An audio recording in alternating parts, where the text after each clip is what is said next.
Bom dia. A nossa aula hoje é sobre leitura, interpretação de texto, semântica e preposição, que é mais uma classe de palavra, tá ok?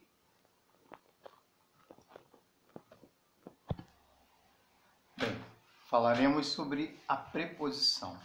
Bem, quando nós iniciamos as nossas aulas falando sobre morfologia, especificamente classe de palavra, nós falamos do substantivo, falamos sobre o verbo, sobre o adjetivo, artigo, numeral, pronome, falamos sobre a conjunção e agora nós vamos falar sobre a preposição. A preposição, definição, é a palavra invariável que liga dois termos, subordina o primeiro ao segundo, estabelece uma relação de sentido entre eles. Então, se é uma palavra invariável, ela não vai ter aquele jogo da gente falar singular ou plural, masculino ou feminino, tá? Que ela é de gênero indefinido e ela vai aparecer sem mudanças dentro do texto. Você não vai dizer se está singular ou plural pela ausência ou presença de um S. Simplesmente é a palavra invariável. Então, nós temos as preposições, que são a, ante, após, até, com, contra, de, desde, em, entre, para, per, que não aparece aqui, per, perante, por, sem, sob, sobre e traz. Essas preposições são consideradas preposições essenciais. Então vamos ver na prática como que ela acontece. A preposição ela está o tempo todo dentro do texto, porque ela faz a relação de sentido entre um elemento e outro. Então, olha, casa de madeira. Qual a ideia que esse de dá na relação entre casa e madeira? É que a matéria que fez a casa, no caso, é madeira. Não é de alvenaria, tá? Ela não é de concreto puro, tá? Ela não é de palha, ela é uma casa de madeira. Olha, fogão a gás. Mesma coisa, o fogão a gás. Esse a, tá? Ele faz a relação de sentido entre o fogão e o gás, dando a ideia de meio, tá? Ideia de meio. O meio de funcionamento do fogão é a gás, ele não é a lenha, tá? E não é a carvão, tá? Então, as preposições elas vão trabalhar o tempo todo o sentido. Olha, papel de carta. Papel de carta. Não é papel de parede, tá? É papel de carta, com a finalidade de usar para cartas. Vim de Campinas. Vim é o verbo e Campinas, no caso, é o substantivo. Então, origem, qual origem que, no caso, o sujeito da frase tem aqui? É Campinas. Boneco de plástico. A matéria com a qual foi feito o boneco, plástico. Então, mostrando para vocês que as preposições, elas trabalham o tempo todo o sentido. Então, é interessante vocês memorizarem as preposições. Elas aparecem aqui em ordem alfabética. Por que vocês vão ter que memorizar? Porque elas vão estar o tempo todo dentro de um texto, não só na questão semântica, que a gente está falando agora, como elas vão ser essenciais para determinar a função sintática, que é coisa que a gente ainda não começou assim de maneira pesada. A gente, por enquanto, só falou sobre o sujeito, tá ok? Mas as preposições vão aparecer em outras funções, então fiquem atentos a elas e memorizem. A, ante, após, até, com, contra, de, desde, em, entre, para, per, perante, por, sem, sob, sobre, traz. Bem, ainda falando sobre as preposições, nós temos a preposição como que ela acontece dentro do texto, tá? Como que ela acontece dentro do texto? Ela acontece dentro do texto também combinada, tá? Ou contraída dentro de uma outra classe de palavra. Então, vamos ver isso agora. A combinação e a contração. Quando a preposição a, de, em juntam-se a outras palavras, pode ocorrer o que a gente chama de combinação ou contração. Então, vamos ver aqui. A preposição mais a artigo, que é mais o, que é o artigo. No caso, o menino. Então, o é artigo. No caso aqui, a preposição a. Eu tenho a combinação ao, que pode ter como plural aos. Certo? Então, o a é preposição e o o é artigo. Então, eu tenho a combinação. Contração. A contração, o que muda é o seguinte, é que quando você junta a preposição com uma outra classe de palavra, há uma mudança estrutural que o leitor desatento, que não estudou ainda essa matéria, até não entende por que se diz que a palavra é preposição. Por exemplo, eu tenho aqui, ó, de mais o, do. Em mais a, não é ema, é na. Tá? Então, eu tenho aqui dois casos de contração, do e na. Lembram que lá no início eu falei da preposição per que não aparece? Olha só, a preposição per na nossa linguagem atual, moderna, na nossa língua moderna no português, ela não aparece mais sozinha. Ela aparece com o artigo o. Com o artigo o. Só que aqui no livro a gente está vendo que para orientar vocês foi colocado o L antes do o, a, os, as. E some o R. Some o R. Então, per mais a não é pera, é pela. Per mais o é pelo. Per mais os, pelos. Per mais as, pelas. Então, isso aqui é o que a gente tem para explicar de início sobre a preposição, que ela pode dar origem à combinação e à contração. E é interessante a gente perceber que a todo momento elas vão acontecer dentro do texto.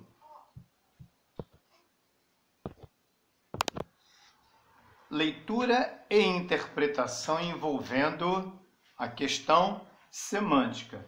Nós vamos trabalhar na questão semântica principalmente as conjunções e as preposições que já foram apresentadas. Então vamos lá. Questão de número 13. Xixi ajudou a descobrir um elemento químico. Quem diria que o fósforo iria ser descoberto graças ao xixi? Pois é. Essa história se passou em 1669 na cidade de Hamburgo, lá na Alemanha, com o químico Henning Brand.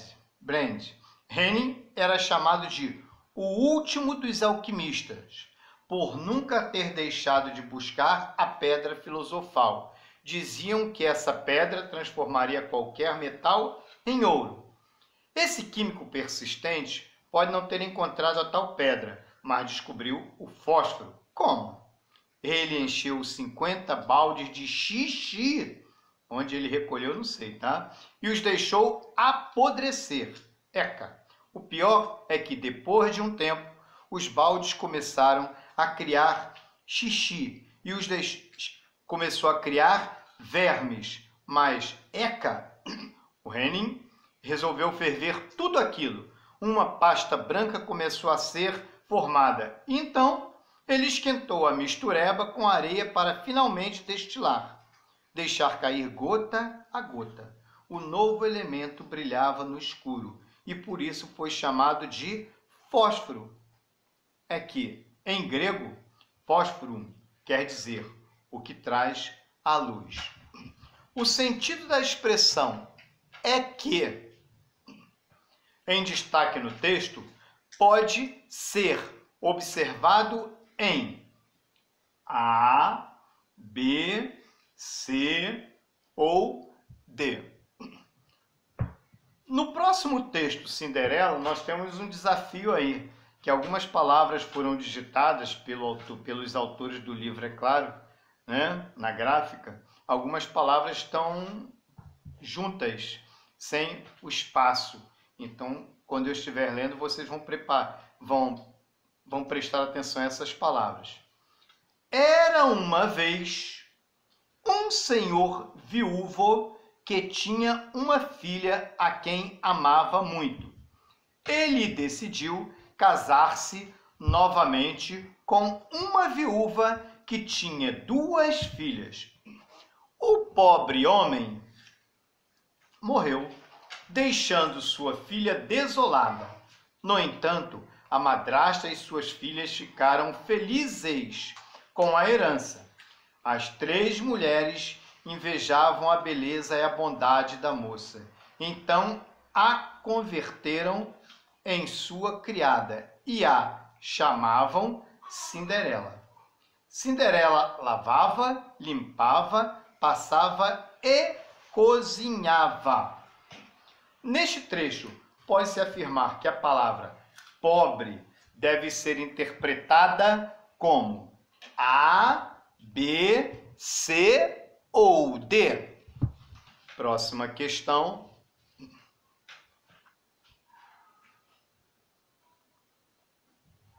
Dieta embarcada. Pedro Álvares Cabral chegou ao Brasil na época em que os navegadores saíam com suas embarcações em busca de novos territórios. Essas viagens duravam muitos meses. Era comum que os tripulantes adoecessem por falta de alimentos de origem vegetal. Leia a seguir um trecho que conta um pouco dessa história. Durante essas travessias, meses e meses na solidão do mar, o cardápio atendia praticamente menos a nutrição que a manutenção vital.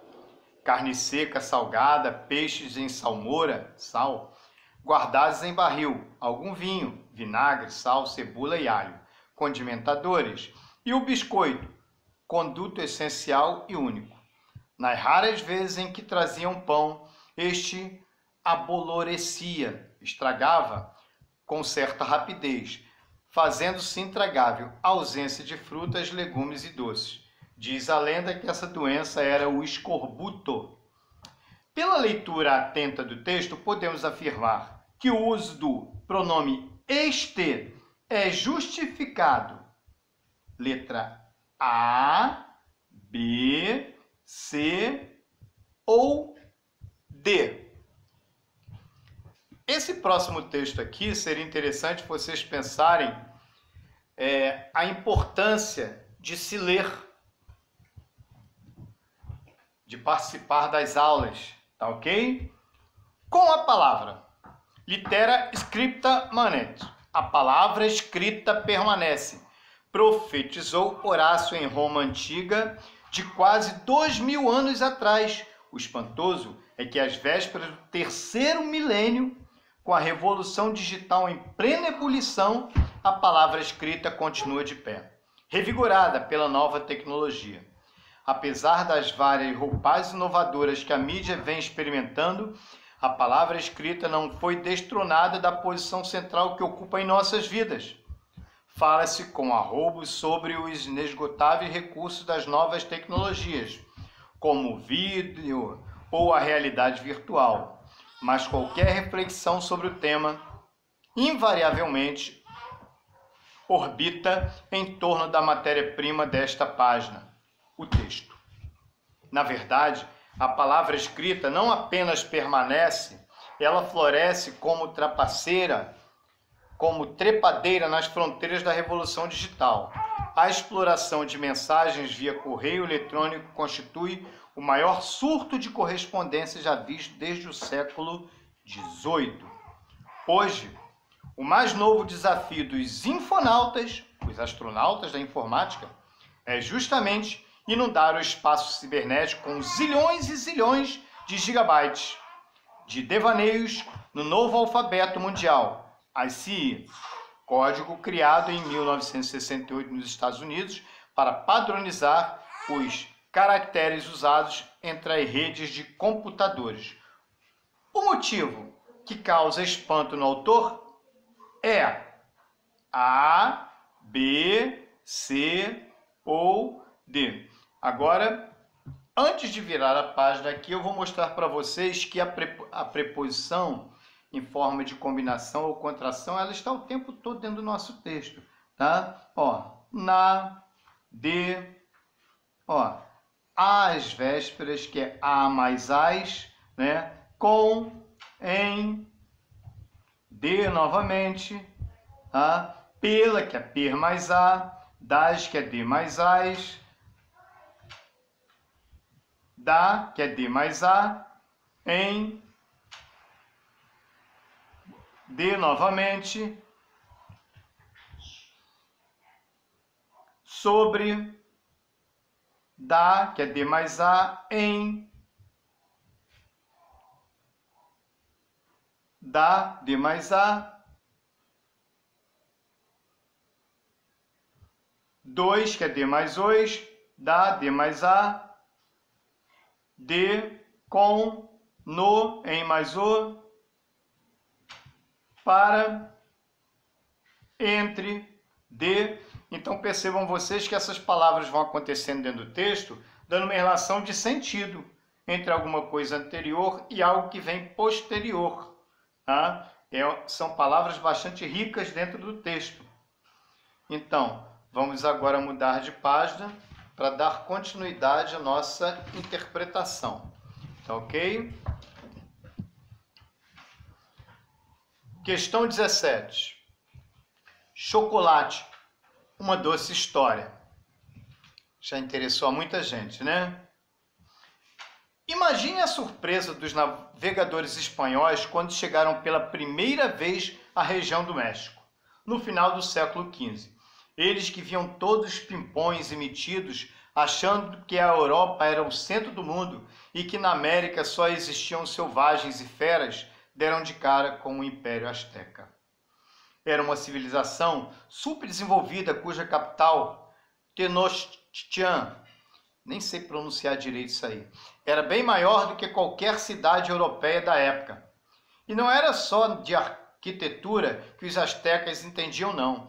Eles também desenvolveram técnicas agrícolas incríveis. Foram eles que inventaram a irrigação, um tipo de escrita bem legal, fizeram cerâmica lindas e conheciam o chocolate.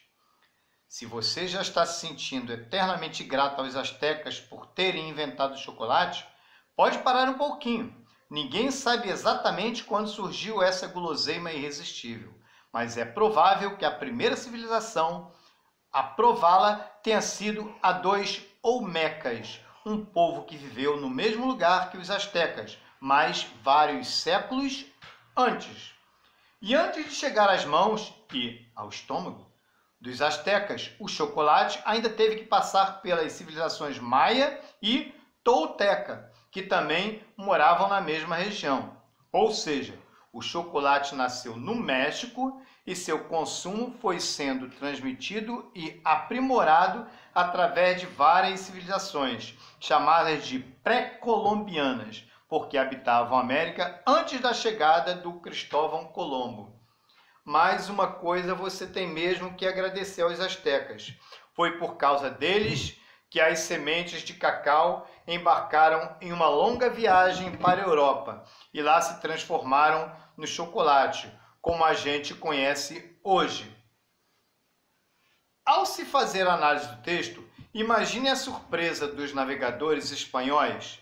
Pode-se afirmar que o motivo de tamanha surpresa foi A, B, C ou D. Vamos dar sequência à nossa leitura para a interpretação. Um reino nada cheiroso.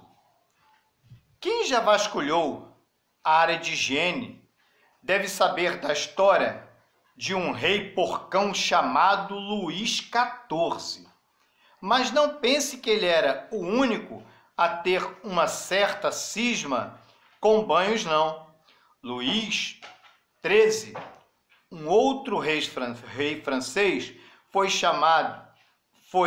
tomar seu primeiro banho quando já tinha 7 anos de idade, e que naquela época as pessoas acreditaram que as águas amoleciam o nosso corpo e impediam o nosso crescimento. Mas será que os súditos de Luizinho XIII eram? Bom, acredite se quiser, mas durante um ano de seu reinado, a população de 700 mil habitantes tinha tomado apenas 600 mil banhos. Sabe o que isso significa? Em média, cada habitante tomou menos de um banho durante um ano. Imagine o cheiro que pairava sobre as cidades. Bem, isso é uma coisa a ser questionada, né? Porque controlar banho das pessoas e falar de 700 mil e 600 é bastante complicado. Principalmente hoje, quando a gente entende um pouquinho de estatística, certo?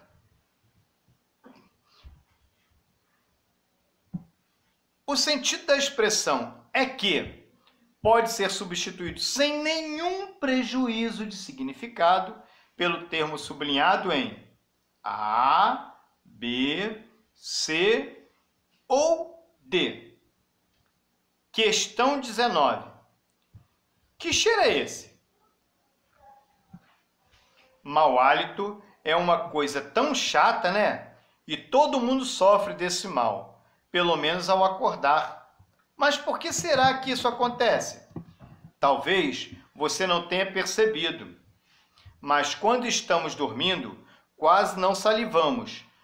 E com tão pouco movimento, nem é preciso dizer que as bactérias se sentem em casa. Pois bem, quando esses micro-organismos chatinhos entram em ação, ou melhor, aumentam a ação dentro da nossa boca, acabam produzindo compostos com um cheiro para lá de ruim. A metilmercaptana e o dimetilsulfeto são alguns exemplos, mas o principal e mais terrível de todos é, de longe, o sulfidreto. Ele tem cheiro de ovo podre. Eca! Esses compostos recebem o nome de CSV, compostos sulfurados voláteis. Para acabar com o horroroso bafo matinal, nada melhor do que uma boa escovada nos dentes e na língua. Mas, e se o danado persistir? Bem, aí a gente deve procurar um médico, né? Que com certeza ele vai fazer exames para poder te medicar. Então, nesse texto, a utilização da expressão ou melhor tem como objetivo A, B, C ou D.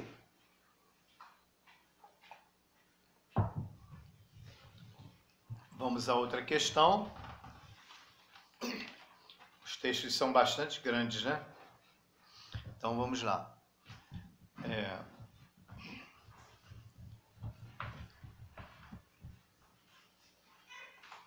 Isso aqui é uma música de Noel Rosa, mas eu não sei cantar. Eu nasci algumas gerações depois, né? Mas se vocês buscarem na internet, o Google vai cantar para vocês, com certeza, com várias vozes, vários intérpretes, não com a minha interpretação. Então vamos lá. Com que roupa? Agora vou mudar minha conduta. Eu vou para a luta, pois eu quero me aprumar. Vou tratar você com força bruta, para poder me reabilitar. Pois esta vida não está sopa. E eu pergunto, com que roupa eu vou para o samba que você me convidou? Com que roupa eu vou para o samba que você me convidou? Agora eu não ando mais fagueiro, pois o dinheiro não é fácil de ganhar. Mesmo eu sendo um cabra trapaceiro, não consigo ter nem para gastar. Eu já corri de vento em popa, mas agora com que roupa? Com que roupa eu vou para o samba que você me convidou? Com que roupa eu vou para o samba que você me convidou? Eu hoje estou pulando como sapo, para ver se escapo desta praga de urubu. Já estou coberto de farrapo. Eu vou acabar ficando nu. Meu paletó virou estopa. E eu nem sei mais com que roupa eu vou. Pro samba que você me convidou. Com que roupa eu vou? Pro samba que você me convidou. No trecho, agora eu não ando mais fagueiro, pois o dinheiro não é fácil de ganhar. A oração em destaque, olha a pergunta. A oração em destaque. Por que ele falou a oração em destaque? Porque tem o verbo, né? Ela indica o quê? A, B, C ou D.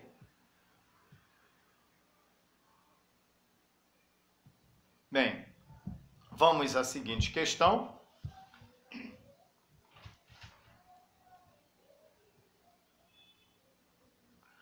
Brasileiros gastam 5 vezes mais água que o indicado pelas OMS. O brasileiro gasta, em média, 5 vezes mais água do que o volume indicado como suficiente pela Organização Mundial da Saúde. A organização recomenda o consumo diário de 40 litros diários por pessoa, enquanto no Brasil são consumidos 200 litros dia pessoa. Em média, a informação é resultado de uma pesquisa desenvolvida pela H2C, Consultoria e Planejamento de Uso Racional de Água.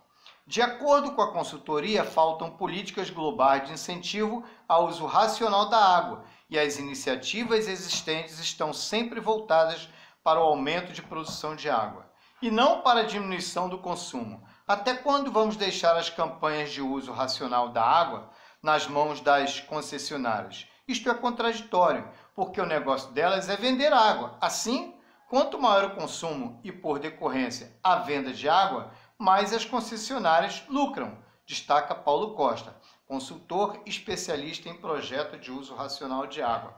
Mas não fiquem tão alarmados, não. Nós, nas nossas residências, não gastamos 15% da água que se produz para as cidades. A maioria são para as indústrias, tá? Até quando vamos deixar as campanhas de uso racional de água nas mãos das concessionárias? Isto é contraditório, porque o negócio delas é vender água. Assim, quanto maior o consumo e, por decorrência, a venda de água, mais as concessionárias lucram. No trecho anterior, as aspas, ou seja, os dois tracinhos, né? Duas vírgulas, né? Numa de cabeça para cima, outra de cabeça para baixo. No trecho anterior, as aspas introduzem A, B, C ou D. Sopão de plástico. Gostaram do tema? Você se alimentar de uma sopa de plásticos? O mar virou a grande lixeira do planeta, para sumir com todo o lixo só comendo. Imagine um prato de sopa à sua frente, daqueles caldos cheios de pedacinhos de legumes diferentes. Só que para cada pedaço de legume boiando, há outros 6 pedaços de plástico. Você seria capaz de comer tudo sem mandar para dentro ao menos uma bolinha de plástico bolha? O albatroz e a tartaruga marinha, que se alimentam de moluscos, medusas e algas no grande sopão dos oceanos do mundo, não conseguem. Como os alimentos, engolem junto o lixo sólido que flutua no mar. O mais comum é morrerem de desnutrição, com o estômago que, de tão entulhado, fica incapaz de ingerir ou absorver nutrientes. A cena de uma necropsia no estômago de um albatroz mostrada num vídeo do YouTube é tão contundente que já devia ter virado campanha anti-saquinho de supermercado. Com um bisturi, a bióloga cutuca e tira de dentro do bicho 2 mãos cheias de lixo, 5 tampinhas de garrafa, uma caneta, um pedaço de tela e até uma escova de roupa. São os chamados entulhos marinhos, pedaços de lixo sólidos levados pelas correntes desde a Antártida até a Groenlândia e que vitimaram até agora 267 espécies da fauna marinha, segundo o Greenpeace. Em todo o mar, 60 a 80% desse lixo é plástico. E essa sopa com 6 nacos de sujeira para cada um de legume quer dizer que zooplâncton existem, na verdade, num canto do planeta. Agora, qual item vocês vão marcar depois dessa leitura? Item A, B, C ou D? Questão de número 23.